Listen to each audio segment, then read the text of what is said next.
Hello, my name is Jenny Pagel-Guile. I am the Executive Director, and on behalf of the National Pancreas Foundation, thank you for viewing this webinar. You are part of our mission, and as we focus on supporting the education of our care providers, patients, and our medical community. We also want to provide additional information, so you are able to follow us on Facebook. We have a new Facebook page. Make sure that you can follow us for all the up-to-date information and upcoming events that we have in your community. And we are also on a variety of other social media platforms for you to follow. In addition to your participation in this webinar, we are always looking for volunteers. So if you would like to be a presenter of a webinar and have a subject that you are interested in presenting on, or if there are events in your community such as Pancreas Bowl, we have galas, we have advocacy efforts, and a variety of opportunities to engage with the National Pancreas Foundation. And we look forward to seeing you soon. Our moderator for this module will be Dr. Kevin McGrath. Dr. McGrath is a professor of medicine at the University of Pittsburgh and director of endoscopic ultrasound program at UPMC. Thank you, Jenny, for that warm introduction and welcome. This webinar series is entitled Navigating Pancreatic Cysts, Classification, Treatment, and Management. This is an important and timely topic as we are finding more cysts due to increased use of abdominal radiographic imaging. The vast majority of cysts are benign, but it's our job to try to further classify these cysts and determine whether there is any malignant potential. We also want to avoid any unnecessary pancreatic surgery. Through these topics today, you'll learn more about classification, the further evaluation and management of pancreatic cysts, and whether surgery is indicated.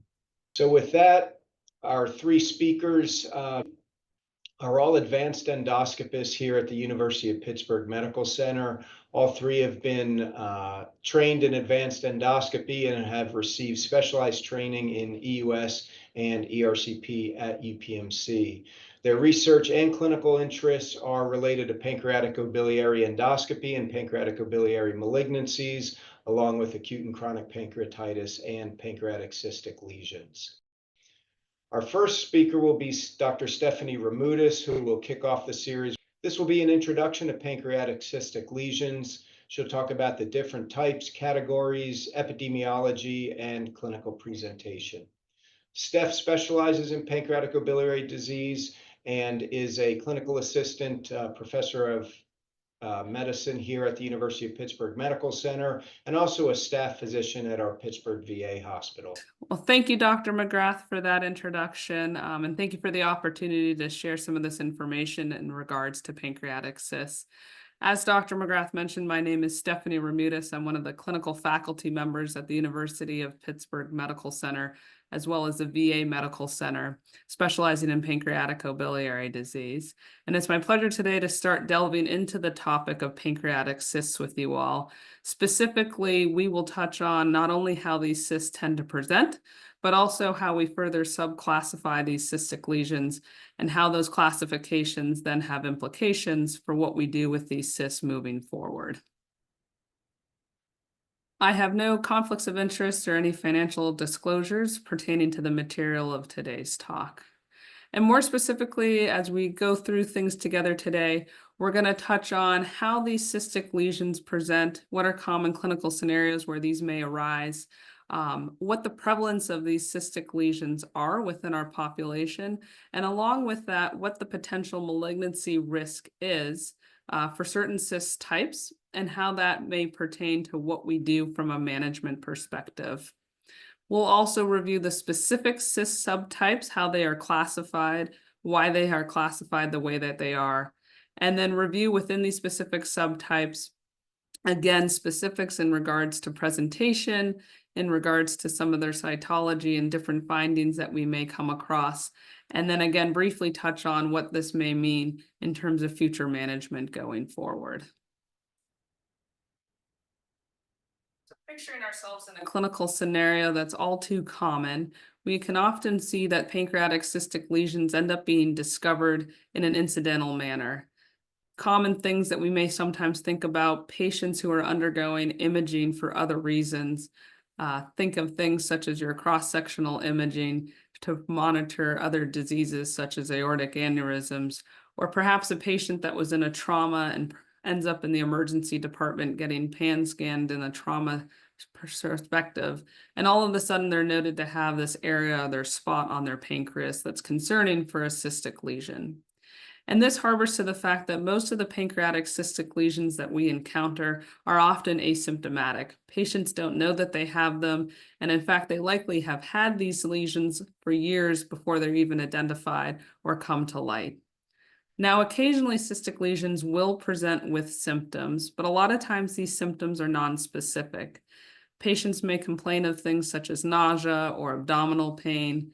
Every now and then, they may also present with some more severe findings, things such as biliary obstruction and jaundice. But again, the vast majority of cysts that we're encountering are things that are presenting incidentally because people are obtaining imaging for other reasons. We know both from retrospective studies, cohort-based studies, as well as autopsy data that the prevalence of cystic lesions can vary.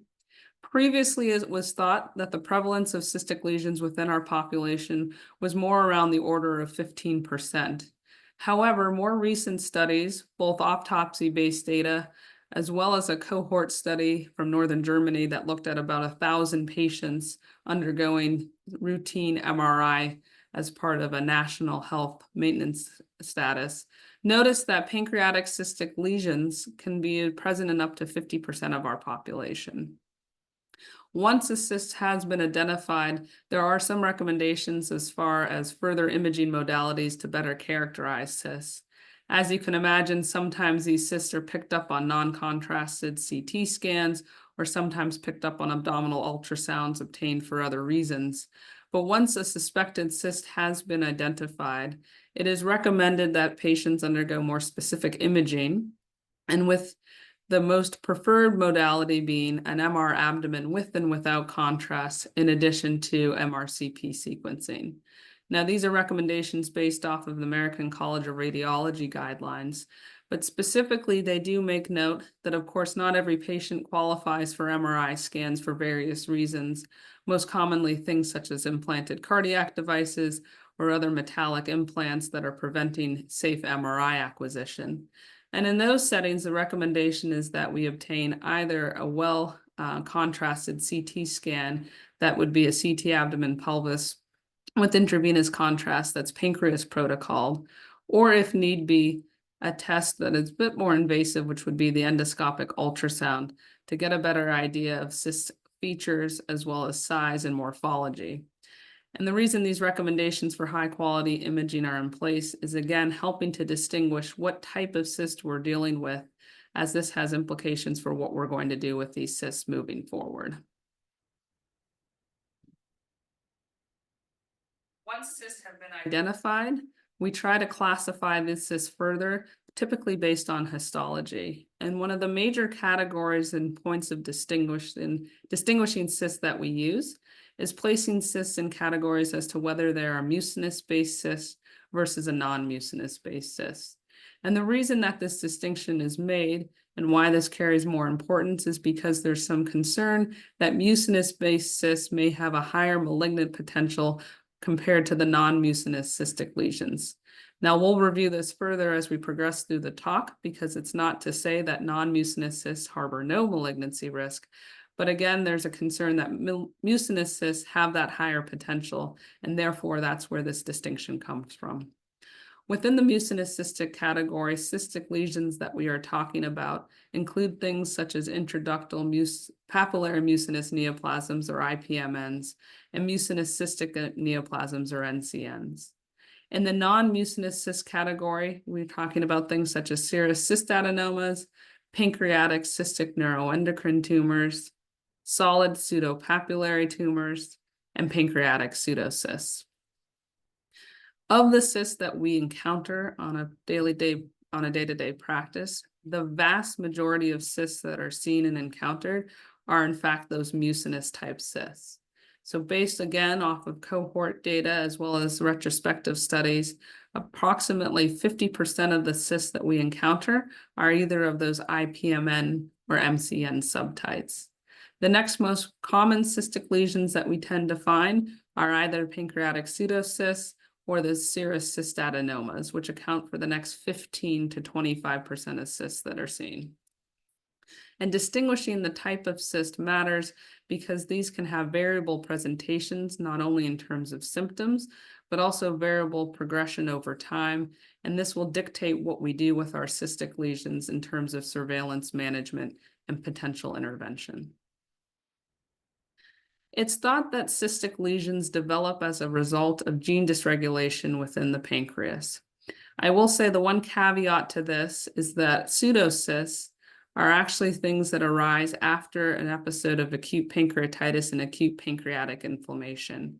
And when we speak about pseudocysts further, we'll go into this in more detail, as these are sort of an asterisk or subtype of cysts as opposed to the true cystic lesions. For our remaining pancreatic cystic lesions, they're thought to arise due to disruptions in our proto-oncogenes and tumor suppressor genes, with a likely concurrent component of an inflammatory response. There's continuously emerging data as to specifically what triggers a cyst to develop, but it's thought that these gene dysregulations eventually lead to a cascading effect where the cyst is growing and developing over time. And as we'll touch on with each specific cyst type, certain genes have been implicated in the development and progression of different cysts. And these genes offer not only potential targets, not for diagnosing cysts, but potentially maybe down the line for intervention as well. With our cystic lesions, and the reason we care so much about these is that there is a potential malignancy risk associated with cysts. For all comers, it's felt that the potential malignant transformation for cysts lies somewhere between 0.12% and 0.5% per year. The overall risk for malignancy does increase with age, and it's felt that the overall malignancy risk for a cystic lesion hits around 0.5% to a percentage. Interestingly, when we look back at pancreatic adenocarcinomas, in retrospective review, it's thought that up to 15% of these malignancies may derive from a precursor cystic lesion. And it's this data that has driven a lot of guidelines and thought into further managing pancreatic cysts, with the goal being that potentially there's an opportunity to intervene on a precursor malignant lesion and perhaps even prevent a malignancy from developing in the first place. Now, the vast majority of cysts, as you can see by these numbers, are going to remain indolent. But again, if we're able to capture the potential cysts that have risk for developing into malignancy, then we're potentially sparing patients not only the malignancy, but also further care that's involved in the treatment of those disorders. When cysts are symptomatic, or when we're looking at cysts from an imaging perspective, there's certain features of those cysts that may suggest that they are already progressing towards a malignancy or an advanced dysplasia type state. Most of our guidelines, and currently there are several guidelines amongst various societies as well as international guidelines, tend to focus on a series of both high-risk features as well as worrisome features. High-risk features are considered to have a strong concern for an underlying malignancy within the cyst, whereas worrisome features are concerning that the cyst may be progressing again along the pathway to malignancy. Amongst the high-risk features that are often commented on are things such as the cyst leading to biliary obstruction, cysts that contain a solid component or a mural nodule typically measuring over 5 millimeters, and cysts that are involved with dilation of the main pancreatic duct beyond 10 millimeters.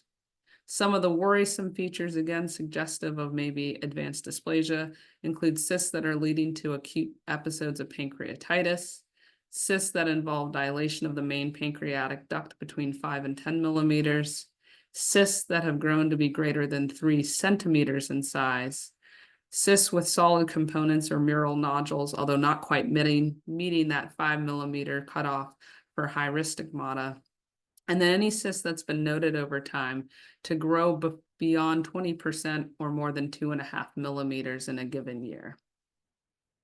And again, all of these factors are important because they have implications for what we do with these cysts. Now, speaking to specific cyst types, One of the most common cysts that we'll encounter is our IPMNs, or intraductal mucinous papillary neoplasms.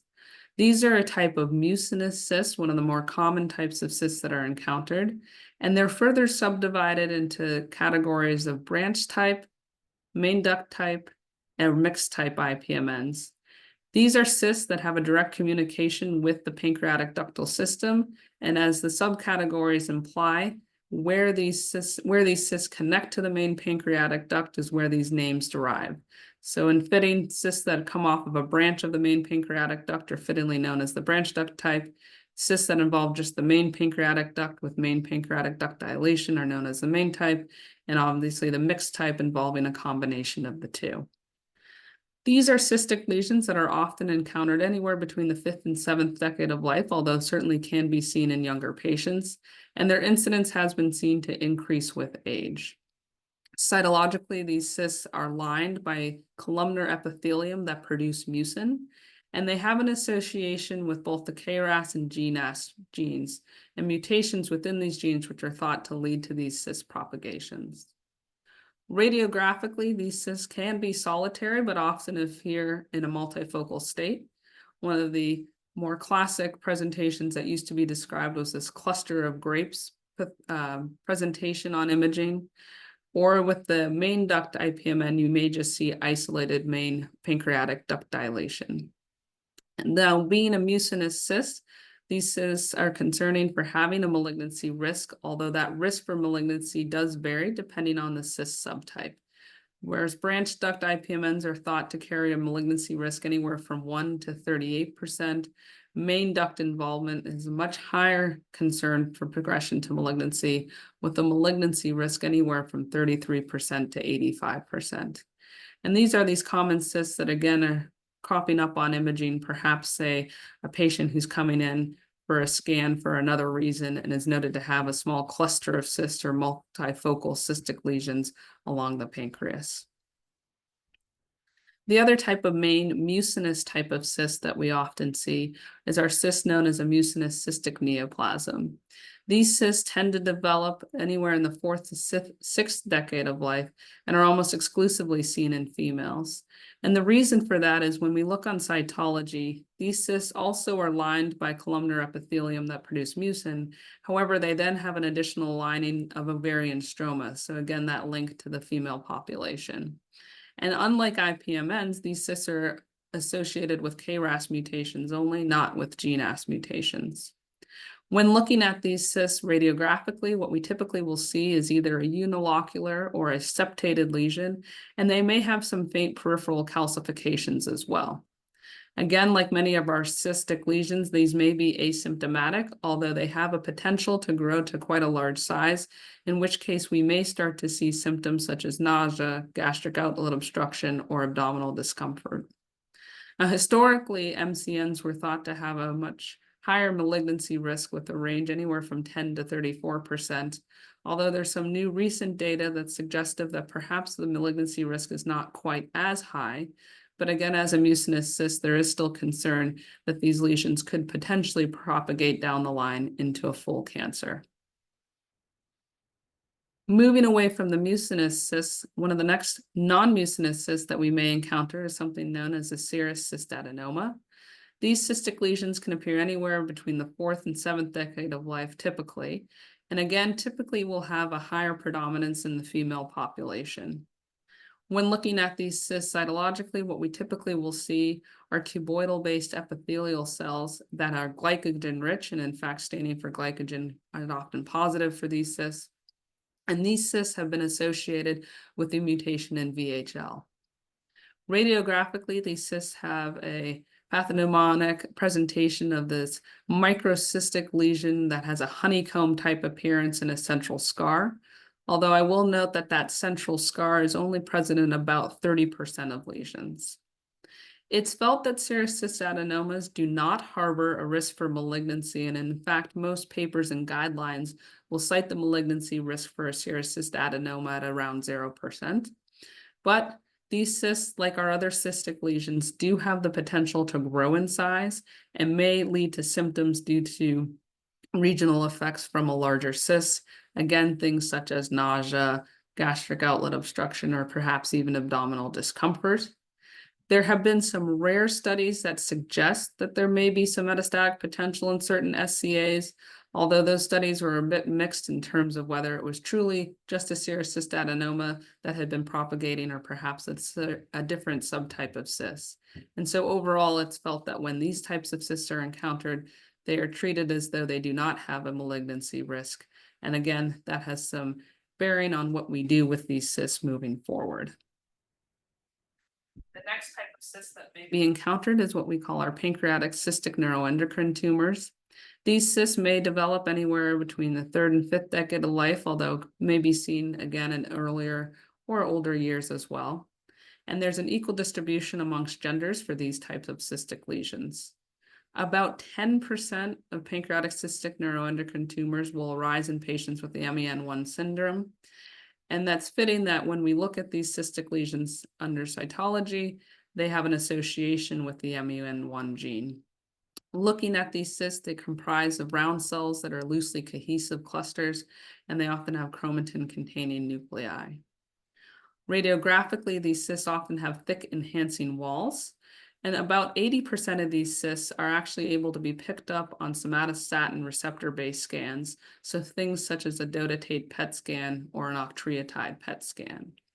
And it's thought that about 10% of these cystic lesions may be functional in terms of their production of things like insulin and glucagon in terms of driving symptoms. Although again, the vast majority of these cysts are noted incidentally and oftentimes are not leading to any symptoms in our patients. In terms of malignancy risk, it's thought that about 5 to 10% of these cystic lesions may progress to a malignancy. And concern of malignancy progression has to relate to the size of the cyst. And again, different guidelines will touch on what to do based on size, as well as suspicion for these cysts in terms of being symptomatic. Another cyst that may be encountered in the non-mucinous cyst category are pancreatic pseudocysts. And as I was alluding to earlier, these aren't really a true cyst. So these are cysts that develop after an episode of acute pancreatitis. And what they actually are a collection of macrophages, lymphocytes, and debris that have been surrounded by a thick fibrous wall. So they don't actually have a true epithelium, so not a true epithelial cyst, but for all intensive purposes may appear as a fluid collection or cystic lesion along the pancreas. And as you can imagine, these cysts can present at any age with equal gender distribution. And this is again a residual effect left over from acute pancreatitis. When we look at these on cross-sectional imaging, what we tend to see are well-circumscribed, low attenuating lesions, and they generally again have this thickened wall harboring back to the thick fibrin that's been deposited after that acute inflammatory response. And these cysts are felt to have no risk in terms of malignancy progression, given to the nature that they're not lined by true epithelium. Lastly, one of the additional non-mucinous cysts that may be encountered, albeit a little bit more rarely, are our solid pseudopapillary tumors.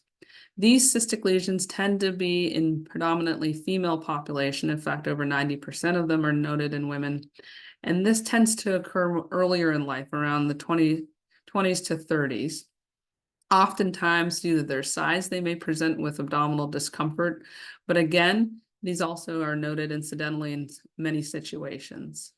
When we look at these cysts under the microscope, what we'll notice is that they're lined by monomorphic cuboidal cells, but they may also have a fibrous pseudocapsule or contain hyaline globules as well. And these cysts have been associated with mutations in the CTNNB1 gene. When we look at these radiographically, what we often see will be a well-demarcated lesion. It may have a mixture of both solid and cystic components, and they may have a thin eggshell calcification as well. And these cysts are thought to have a potential malignant potential that approaches anywhere from 10 to 15%. So again, has some bearing in how we manage these cysts going forward. And this is just a recap and overview of some of the different cyst types that we were touching on. And what I like to highlight here is that not only do we have some variations in how these cysts look, but there's also quite a bit of variation in the malignancy potential that we see across different cyst types.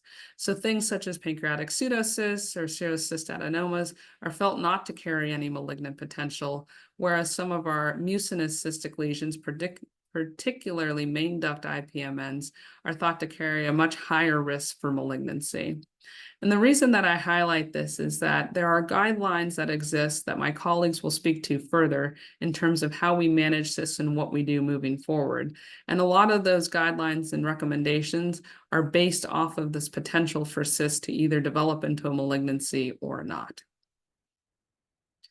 So in summary, pancreatic cysts are a rising diagnostic burden that we're often encountering in the clinical field.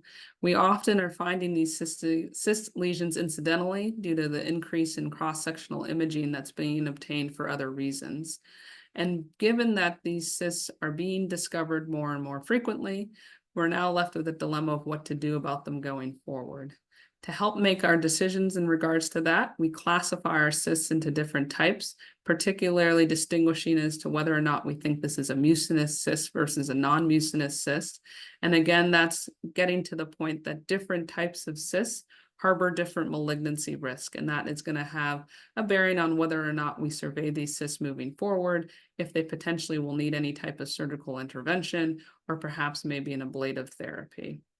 And as my colleagues will discuss in their subsequent talks, we'll touch on how do we make that distinction of cyst type more concretely, and then what do we do with these cysts as we move forward in terms of their management. I want to thank you for your time and thank you for the opportunity to share some of this information with you. I've posted some of my references here just for your benefit, and look forward to working with you all again in the future.